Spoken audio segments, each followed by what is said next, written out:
आत्महत्या करतोय आणि अधिकारी बलिदा खाताय.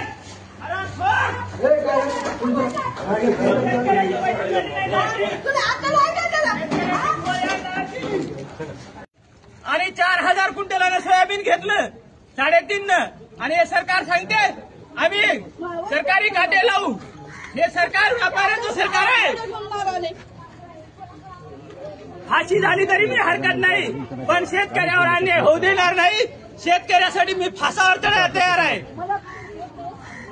तहसीलदार साहेबांचं काम नव्हतं एखाद्या गावात जाऊन मला पैसे पडले का म्हणून. सर्वसामान्य शेतकरी जेव्हा टॅक्स भरतो तेव्हा तुम्ही अधिकारी लोक तेव्हा तुमचे अधिकारी लोकांचे पगारी होतात. तुम्हाला जाणीव असाय पाहिजे या गोष्टीची. काय व्हायचं ते होऊ द्या. आज तहसीलदाराची गाडी फोडली, उद्या आमदाराची फोडतो. फासावर चढायला तयार आहे शेतकऱ्यासाठी.